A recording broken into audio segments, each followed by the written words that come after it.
네, 오늘은 사사기 14장 1절부터 9절까지의 말씀으로 지난주에 이어서 하나님과 관계 맺는 삶에 대해서 함께 말씀을 나누고자 합니다.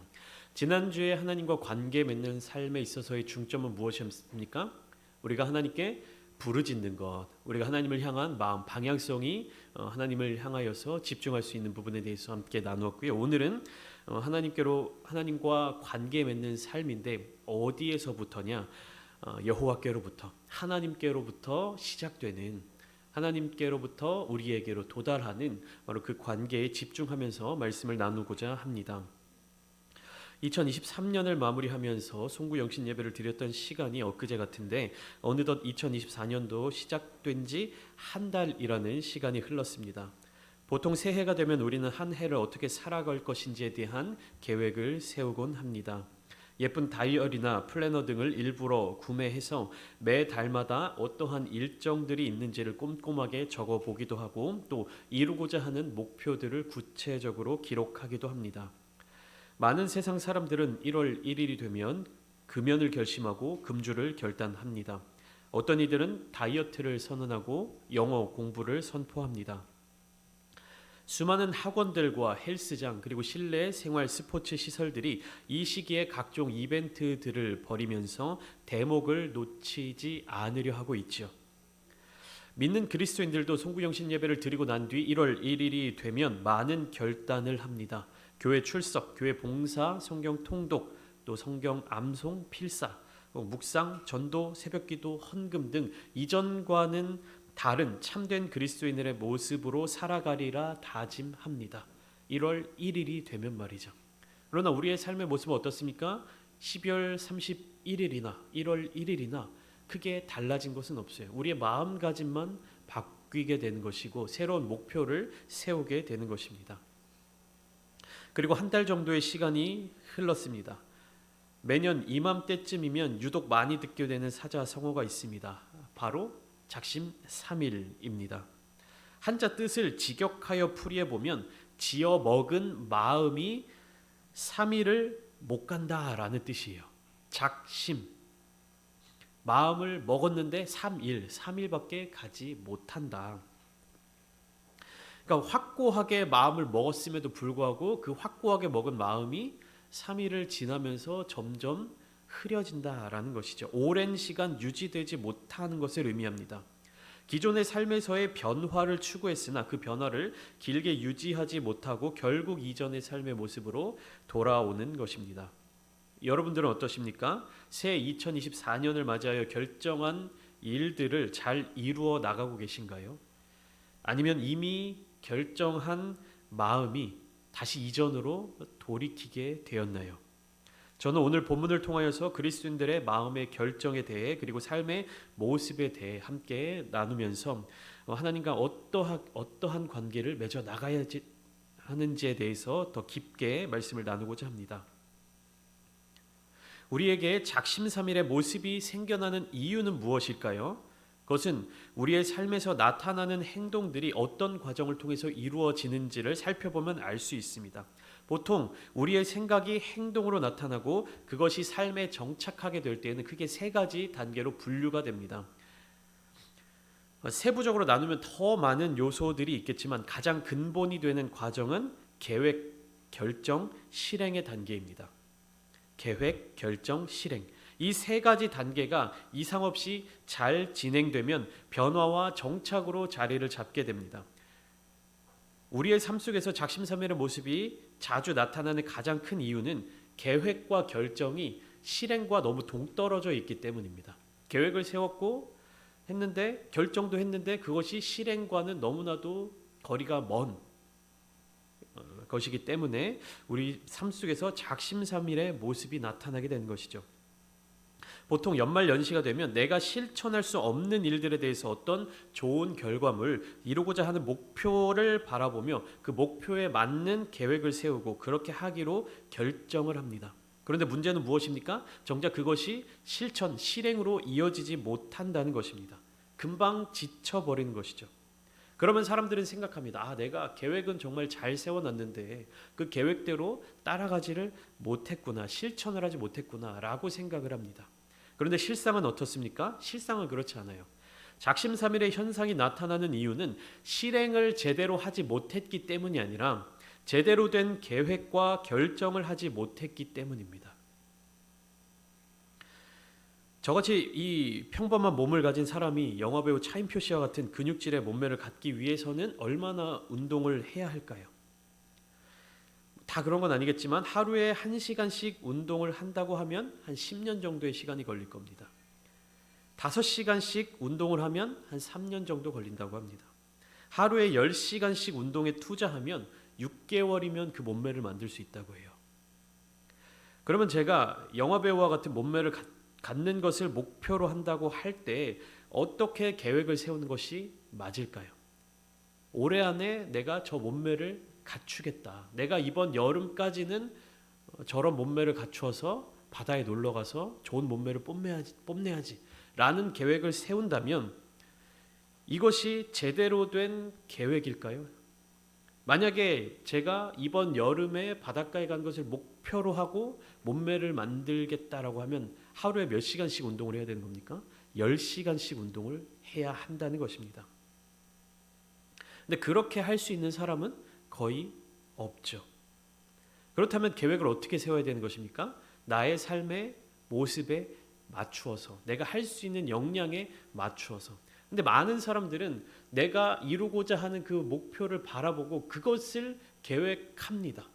근데 그 계획과 실행의 영역이 너무나도 동떨어져 있다는 사실은 인지하지 못하는 거예요.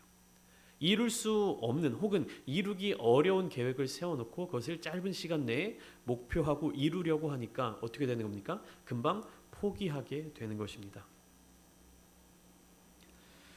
오늘 본문 말씀은 삼손과 이스라엘을 향한 하나님의 계획이 숨겨져 있습니다. 사사기에는 총 12명의 사사들의 이야기가 기록되어 있습니다. 기록되어 있는 성경의 분량에 따라서 대사사와 또 소사사로 분류되기도 하죠. 그 중에서 삼손은 가장 독특하게 태어날 때부터 하나님께서 택하여 세우신 유일한 사사였습니다. 다른 사사들은 삶의 순간들을 살아가던 중에 하나님의 부르심을 따라 사사가 되었지만 삼손은요, 태어나기 전부터, 태어날 때부터 이미 하나님께서 택하신 사사였습니다. 하나님의 부르심을 따라 사사가 되었던 것이죠. 태어나기 전부터. 그리고 하나님의 계획과 결정을 삼손의 부모에게 분명하게 나타내 보여주셨습니다. 삼손의 이야기는 사사기 13장부터 16장까지 총 4장에 걸쳐서 기록되어 있는데요. 그 중에 4분의 1의 분량에 해당하는 13장 전체를 어떤 내용을 소개하는 데 사용하고 있냐면 마노아 부부의 임신과 삼손의 탄생 과정에 대해서 기록하고 있습니다. 그만큼 하나님께서 이스라엘 자손과 삼손에 대해서 세밀하고 구체적인 구원 계획을 가지고 계셨다는 뜻입니다. 삼손을 통하여 이스라엘 자손들을 구원하실 하나님의 섭리, 그리고 그 섭리 가운데 삼손의 역할은 온전히 하나님의 뜻대로 쓰임받는 도구였습니다. 그러니까 삼손은 하나님께 쓰임을 받는 도구였지 구원의 주체가 아니었습니다. 사사기 13장 1절부터 3절까지의 말씀을 한번 소개해 드리도록 하겠습니다. 제가 한번 읽어 드리겠습니다. 사사기 13장 1절부터 3절 말씀입니다. 이스라엘 자손이 다시 여호와의 목전에 악을 행하였으므로 여호와께서 그들을 40년 동안 블레셋 사람의 손에 넘겨주시니라. 소라 땅의 단지파의 가족 중에 마노아라 이름하는 자가 있더라. 그의 아내가 임신하지 못하므로 출산하지 못하더니 여호와의 사자가 그 여인에게 나타나서 그에게 이르시되 보라 네가 본래 임신하지 못함으로 출산하지 못하였으나 이제 임신하여 아들을 낳으리니 이렇게 기록되어 있습니다. 임신하지 못한 부부에게 임신하여 아들을 낳을 것이다 라는 놀라운 기쁨의 소식이 전해져 왔습니다. 그러나 이 출산은 단순히 부부 개인의 행복과 기쁨으로 그칠 수 있는 일이 아니었습니다. 이스라엘 자손들의 행악함 그리고 블레셋 사람들의 통치에 이어 계시된 한 아이의 출생에는 하나님의 결정과 계획이 담겨져 있었습니다. 여호와의 사자가 그 아들은 하나님께 바쳐진 나실인이다 라고 이야기를 하자 그의 부모는 하나님의 계획을 묻는 기도를 드립니다. 사사기 13장 12절 말씀입니다. 마노아가 이르되 이제 당신의 말씀대로 되기를 원하나이다. 이 아이를 어떻게 기르며 우리가 그에게 어떻게 행하리이까. 임신하지 못한 부부에게 선포된 임신과 출산의 소식, 그리고 악한 행실로 말미암아 블레셋 사람들에게 지배를 받던 이스라엘 자손들에게 선포된 구원의 시작, 하나님의 계획과 결정이 시작된 순간이었습니다. 이러한 하나님의 계획과 결정에 반응하여서 삼손의 부모는 하나님의 뜻을 가장 먼저 묻고 그 계획에 순종하는 자세를 갖고 있습니다. 이와 같은 하나님의 계획과 결정 이후 삼손의 모습이 등장하고 있는데 이 역시 굉장히 이례적입니다. 첫 등장부터 삼손은 이방인의 영역에 들어가서 그곳에서 이방 여인을 보고 다짜고짜 부모에게 이 여자와 결혼하게 해달라고 요청하고 있습니다. 당연히 그의 부모는 우상을 섬기는 이방 여인과의 결혼을 반대하였습니다. 그러면서 이렇게 이야기하고 있죠. 이스라엘 자손 중에 여자가 없어서 굳이 블레셋 사람에게 가서 아내를 맞이하려 하느냐. 아브라함이 이삭의 아내를 구하기 위하여 고향으로 그의 종을 보내었던 일, 그리고 이삭이 야곱의 결혼을 위하여 가나안 땅을 떠나 외조부 부두엘의 집에 보냈던 일과 일맥상통한 이야기입니다. 하나님께서는 이방인들과의 통혼, 이방인들과의 그런 결혼을 엄격히 제한하셨습니다. 삼손의 부모는 바로 그 부분을 이야기하고 있는 것이죠. 그런데 삼손의 대답은 그의 부모의 기대와는 전혀 달랐습니다. 우리 함께 본문 3절 말씀을 읽어보시겠습니다. 본문 3절입니다. 시작. 그의 부모가 그에게 이르되 네 형제들의 딸들 중에나 내 백성 중에 어찌 여자가 없어서 네가 할례 받지 아니한 블레셋 사람에게 가서 아내를 맞으려 하느냐 하니 삼손이 그의 아버지에게 이르되 내가 그 여자를 좋아하오니 나를 위하여 그 여자를 데려오소서 하니라. 여기 마지막에 보면 삼손이 뭐라고 얘기합니까? 내가 그 여자를 좋아하오니 라고 대답하고 있습니다. 삼손의 이 대답을 직역해 보면 뭐라고 기록되어 있냐면 그녀는 내 눈에 옳습니다 이런 뜻입니다. 그녀는 내가 바라볼 때 옳습니다. 내 눈에 올바릅니다. 내 눈에 좋습니다 라는 뜻입니다. 그러니까 삼손은 이방인의 영역에 내려가서 우연히 블레셋의 젊은 여자를 보았고 그녀의 외모에 호감을 갖고 흥미를 느껴서 아내로 삼고자 한 것이었습니다. 삼손이 부모에게 말한 내용을 다시 한번 살펴보면 하나님의 기준에 옳았다라는 것이 아니라 나의 기준에서 볼 때 옳았다라고 이야기를 하고 있는 거예요. 삼손의 이 말은 타락할 대로 타락해버린, 그래서 도저히 회복의 가망성이 보이지 않았던 사사시대의 마지막 모습, 사사기의 마지막 장 마지막 절의 내용과 거의 흡사합니다. 태어나기 전부터 하나님의 계획 아래에 있었던 하나님의 구원의 시작이었던 삼손의 마음과 생각과 계획 속에는 하나님의 계획보다 자기 자신의 오름으로 가득 차 있었던 것입니다. 사사기 21장 25절에는 이렇게 기록되어 있죠. 우리가 너무나도 잘 알고 있는 말씀입니다. 그때에 이스라엘의 왕이 없으므로 사람이 각기 자기 소견에 옳은 대로 행하였더라. 그때 이스라엘의 왕이 없었습니까? 사람으로 세워진 왕은 없었죠. 그렇지만 이스라엘에는 왕이 있었습니다. 하나님이 이스라엘 자손들의 왕이 되어 주셨습니다. 그런데 왜 사사기 성경은 이스라엘의 왕이 없었다라고 기록하고 있는 걸까요? 하나님의 말씀에, 하나님의 명령에, 하나님의 뜻에 순종하는 사람이 없었기 때문에, 하나님을 왕으로 인정하며 섬기는 사람이 없었기 때문에 왕이 없었던 것과 동일한 모습을 보이고 있었던 것입니다. 왕이 명령하는데 순종하는 백성이 없다. 그러면 그 왕은 왕으로서 설 수가 없는 것이죠. 하나님의 명령, 하나님의 뜻, 하나님의 계획대로 살아가는 이스라엘 자손들이 없었기 때문에 그때 이스라엘에 왕이 없었다라고 사사기는 말하고 있는 것입니다. 그렇기 때문에 각기 자기의 소견에 옳은 대로 행하였다라고 말하고 있는 거예요. 나의 소견에 옳은 대로, 내가 볼 때 옳은 대로, 내가 생각할 때 좋은 대로 행동하는 모습들, 그것이 바로 사사기의 모습이었던 것입니다. 삼손의 결정과 행동, 오늘 본문에 나타나고 있는 이 삼손의 태도가 과연 누구의 지혜로 말미암음인가, 누구의 계획으로 인한 것인가, 이것은 굉장히 중요한 질문입니다. 우선 성경은 어떻게 말하고 있는지 오늘 본문 4절의 말씀을 또 한번 함께 읽어보겠습니다. 4절입니다. 시작. 그때 블레셋 사람이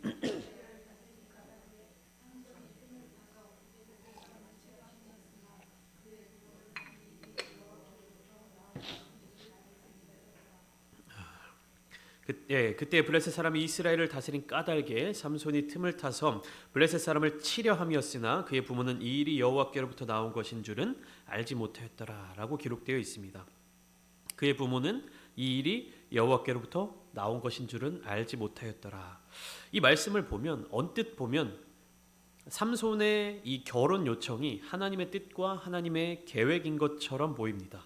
그러나 우리는 본문의 흐름을 따라 묘사되고 있는 사건의 이야기와 분위기를 통해 하나님의 계획하심과 삼손의 행동에 어떠한 연관성이 있으며 또 이것이 얼마나 일치하는지를 잘 해석해야 합니다. 삼손의 이 행동은 이방 여인을 취하여서 결혼하겠다라고 하는 이 행동은 목적에 있어서는 하나님의 계획에 부합합니다. 그러나 그 방법에 있어서는 하나님의 계획과 거리가 멀었습니다. 이 부분을 잘 이해하셔야 돼요. 삼손의 이 행동은 그 목적에 있어서는 하나님의 뜻, 하나님의 계획에 부합했어요. 그러나 그 과정, 그 방법에 있어서는 하나님의 계획과 거리가 멀었던 것입니다. 하나님은 삼손을 세워 블레셋으로부터 이스라엘을 구원하시려고 그를 미리 택하여 나실인으로 삼으셨습니다. 나실인인 삼손이 굳이 블레셋 여인과 결혼하면서까지 그 일을 수행할 필요는 없었습니다. 그러니까 블레셋과 싸울 수 있는 방법이 그 방법밖에 없었던 것이 아니었죠. 오히려 하나님의 시각으로 볼 때에 삼손이 이 여인과 결혼하기 위하여 불순한 계획을 도모하고 있다고 볼 수도 있었습니다. 이와 같은 사실을 우리는 삼손의 마지막 삶을 통해 알 수 있습니다. 그러니까 조금 쉽게 말씀드리면 삼손이 내가 하나님의 일을 하기 위해서 저 이방 여인과 결혼해서 큰 일을 도모할 거야 라고 이야기를 하고 있지만 그게 바뀌어 있다는 거예요. 삼손이 저 이방 여인과 결혼하기 위해서 하나님의 뜻을 가져다가 적용한 것이다. 이렇게 우리는 해석할 수 있어야 되는 거예요. 내가 하나님의 뜻을 이루기 위해서 어쩔 수 없이 저 이방 여인과 결혼하는 거야, 이게 아니라 내가 저 이방 여인과 결혼하기 위해서 하나님의 뜻과 계획을 이용하는 거야. 이것이 올바른 성경의 해석인 것입니다. 하나님께서는 하나님의 뜻에 그동안 하나님께서 말씀해 주셨던 뜻과 다른 어떠한 모습들, 율법을 어겨야 되는 것들, 하나님의 계획, 하나님의 성품과 다른 것처럼 느껴지는 행동을 주실 때에는 반드시 그렇게 말씀하시는 거예요. 음란한 여인 고멜과 결혼하라. 호세아 선지자에게 하나님께서 그렇게 말씀하시죠. 베드로에게 이방인들을 만나러 갈 때 그 음식을 먹어라. 정결하지 못한 음식을 먹어라. 하나님께서는 분명히 믿는 하나님의 백성들 그리고 그리스도인들에게 있어서 상식을 벗어나는 행동을 주문하실 때에는 분명하게 그 메시지를 주신단 말입니다. 그런데 오늘 삼손이 이방 여인과 결혼하는 이 모습에 있어서는 하나님이 그렇게 명령하시거나 하나님이 그렇게 말씀하시는 장면이 나타나고 있지 않아요. 그리고 우리는 이후에 삼손이 이방 여인들로 인해서 얼마나 큰 어려움을 겪게 되는지, 얼마나 하나님의 계획에 있어서 방해가 되는지를 알고 있습니다. 그런데 왜 오늘 본문은 이 일이 여호와께로부터 나온 것이라고 말하고 있을까요? 이상하지 않습니까? 4절 마지막에 보면 이 일이 여호와께로부터 나온 것인 줄은 그의 부모가 알지 못하였다라고 되어 있는데 어떻게 이 삼손의 행동이 하나님께로부터 나온 것이 될 수 있을까요? 그 이유는 무엇이냐면 삼손의 계획이 올바른 일이었기 때문이 아니라, 그리고 삼손이 대단한 사람이었기 때문이 아니라 연약하고 불완전한 인간의 계획과 마음을 통해서도 하나님께서 역사하셔서 그분의 뜻과 계획을 이루신다는 사실을 알리기 위함입니다. 다시 말하면 하나님께서 블레셋을 멸하시기 위해 삼손에게 지혜를 주셔서 이방 여인과 결혼하여 그 틈을 타서 공격하게끔 하신 것이 아니라 삼손이라는 사람의 정욕, 그 사람의 욕심으로 말미암아 그가 선택한 잘못된 계획을 통해서도 하나님의 일을 이루시는 그 능력과 섭리에 초점을 맞추고 있는 것입니다.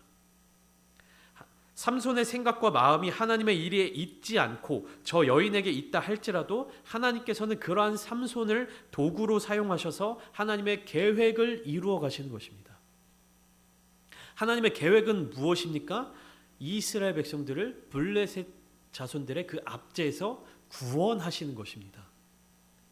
구원 역사가 하나님의 계획입니다. 그렇기 때문에 이 이스라엘 백성들을 구원하는 그 과정, 그 일에 대해서 하나님의 도구로서 쓰임받아야 될 삼손이 올바르게 하나님의 계획과 섭리 가운데 있지 못한다 할지라도 그 목적을 이 끝까지 이루시는 하나님의 그 마음, 하나님의 그 귀하신 그 마음에 집중해야 되는 것입니다.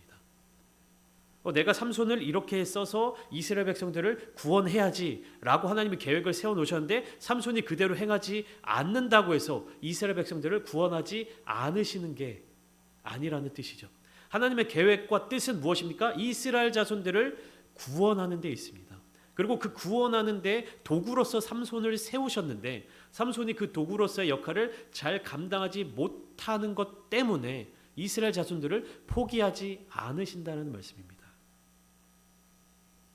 삼손의 마음이 하나님의 일에 있지 않지만 하나님께서는 계속해서 삼손을 사용하신다는 사실은 오늘 본문에 쭉 나타나고 있죠. 오늘 본문 5절과 6절 말씀 제가 읽어드리겠습니다. 삼손이 그의 부모와 함께 딥나에 내려가 딥나의 포도원에 이른즉 젊은 사자가 그를 보고 소리 지르는지라 여호와의 영이 삼손에게 강하게 임하니 그가 손에 아무것도 없이 그 사자를 염소 새끼를 찢는 것 같이 찢었으나 그는 자기가 행한 일을 부모에게 알리지 아니하였더라. 삼손은 그의 부모와 함께 블레셋의 통치 영역인 딥나라고 하는 곳으로 내려갔습니다. 그리고 부모와 떨어져서 포도원에 가게 되었죠. 그리고 그곳에서 젊은 사자를 만났는데 하나님의 영이 강하게 임하여 사자를 염소 새끼를 찢는 것 같이 찢었습니다. 그리고 어떻게 했습니까? 그 사실을 부모에게 숨겼습니다. 그 후 시간이 얼마나 흘렀는지는 잘 모르겠습니다. 며칠의 시간이 지났겠지요. 그 장소를 다시 지나면서 사자의 주검, 사자의 시체를 보았는데 그 몸속에 벌떼와 꿀이 있어서 자기도 먹고 그의 부모도 주워 먹게 하였습니다. 그리고 이 사실 또한 알리지 않았죠.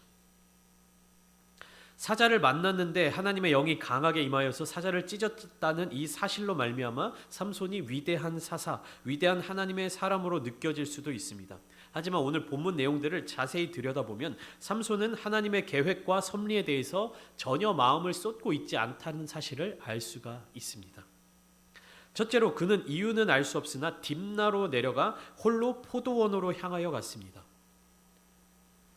삼손은 태어날 때부터 나실인이었습니다. 나실인은 하나님께 선택받아 구별된 사람입니다. 그러니까 구별된 사람은 구별된 삶을 살아야 합니다. 사사기 13장 12절에서 마노아가 하나님의 사자에게 이런 질문을 했었죠. 이 아이를 어떻게 길러야 할까요? 이 질문에 대한 하나님의 대답을 함께 살펴보겠습니다. 사사기 13장 12절부터 14절까지 말씀인데 제가 읽어드리겠습니다. 마노아가 이르되 이제 당신의 말씀대로 되기를 원하나이다. 이 아이를 어떻게 기르며 우리가 그에게 어떻게 행하리이까?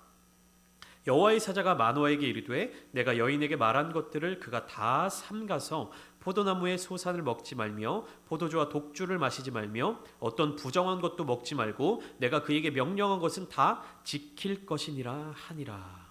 14절 말씀을 한번 보시면 포도나무의 소산을 먹지 말며 포도주와 독주를 마시지 말며 라고 되어 있습니다. 나실인에 대해서 민수기 6장에서 기록하고 있는 내용도 비슷합니다. 포도주를 마시지 말고 포도주로 된 식초도 마시지 말고 포도즙, 생포도, 건포도 다 먹지 말고 포도나무 소사는 씨나 껍질까지도 먹지 말라 이렇게 기록되어 있습니다. 그러니까 다른 말로 나실인은 이 포도나무 근처에도 가지 말라는 이야기입니다.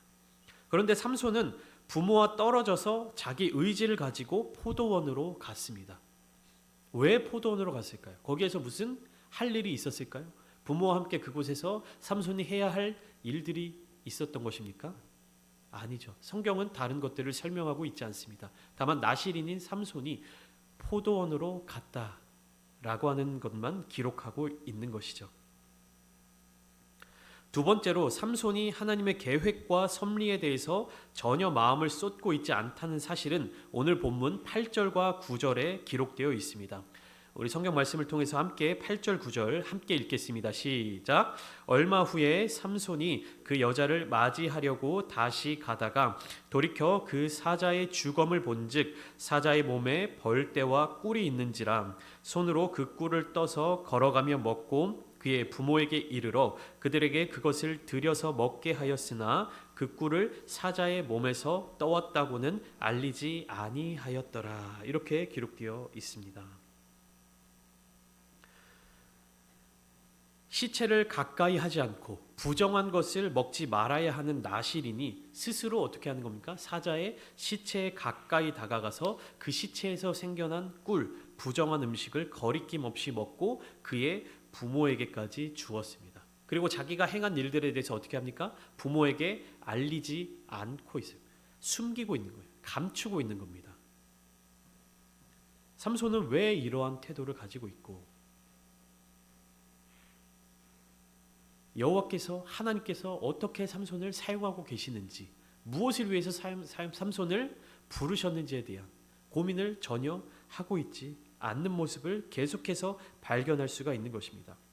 외모가 예쁜 여자이면 하나님의 백성이든 이방 민족이든 상관없이 결혼하고 가고 싶은 곳이면 부정한 곳이라도 어디든 가고 맛있는 것이 있으면 동물의 시체에서 얻은 음식이라 할지라도 부정한 음식이라 할지라도 거리낌 없이 먹는 이 사람에게 하나님의 징계나 하나님의 심판이 아니라 오히려 하나님의 능력이 나타난다고 해서 이 사람을 하나님의 사람이라고 이야기할 수 있을까요? 삼손은 그 죽는 순간까지 블레셋 족속의 심판, 블레셋 족속을 멸망시키려는 목적을 가지고 있었지만 그것이 하나님의 계획에 따른 방향으로 인한 것이 아니라 온전히 개인의 욕망과 개인의 욕심과 개인의 복수심에 의한 마음이었습니다. 삼손의 마지막 유언, 마지막 기도마저도 나의 두 눈을 뺀 블레셋 사람에게 원수를 단번에 갚게 하소서였습니다. 그것이 어떠한 이유든 하나님의 계획과 일치했기에 하나님이 그마저도 사용하셔서 계획을 이루신 것이었습니다. 사랑하는 부천창대교회 성도 여러분, 여러분들의 삶은 누구의 계획대로 따라가고 있습니까? 여러분들의 마음의 계획과 결정을 내리는 분은 누구십니까? 지금 여러분들의 삶의 모습이 이것들을 대변해 주는 것은 아닙니다. 삼손도 그의 삶에 있어서 하나님의 계획과 결정 그리고 그분의 뜻을 구하며 살지 않았지만 겉으로 보기에는 하나님의 영이 함께 해주시고 큰 능력을 사용하고 큰 힘을 발휘할 수 있었습니다. 삼손이 그 힘을 잃었던 것이 머리카락이 잘려 나갔기 때문입니까? 하나님께서는 삼손의 모습, 삼손의 반응, 삼손의 태도를 보시고 그를 사용하시고 그에게 큰 능력을 주셨던 것이 아닙니다. 나타나 보이는 모습과 하나님의 계획에 순종하는 그 마음이 얼마나 일치하는지를 우리는 이 성경 말씀을 통해서 살펴볼 수 있어야 하는 것입니다. 나의 삶에 있어서 능력이 나타나고 나의 삶이 형통한 것처럼 보이고 나의 삶에 있어서 정말 하나님께서 나에게 주신 놀라우신 능력과 복을 누리며 살아가고 있는 것 같다 할지라도 나의 마음의 계획과 나의 마음의 뜻이 하나님과 일치하지 않을 수 있다는 사실을 우리는 깨달아야 합니다. 우리 마음의 계획과 뜻 이것이 하나님으로부터 오는 것임을 날마다 확인해야 하는 것이에요. 나의 삶의 모습을 통해서 만족하고 살아가는 것이 아니라 과연 나의 지금 계획과 뜻이 정말로 하나님께로부터 여호와께로부터 온 것이냐 아니면 나의 욕심과 나의 생각으로부터 시작된 것이냐 이것을 날마다 점검해야 하는 것입니다. 하나님과 날마다 관계를 맺어가는 삶을 살아야 되는 것이에요. 나에게 능력이 나타난다고 해서 나에게 대단한 어떤 사건들이 일어난다고 해서 그것이 하나님과 관계를 맺고 있다는 증거가 될 수 없습니다.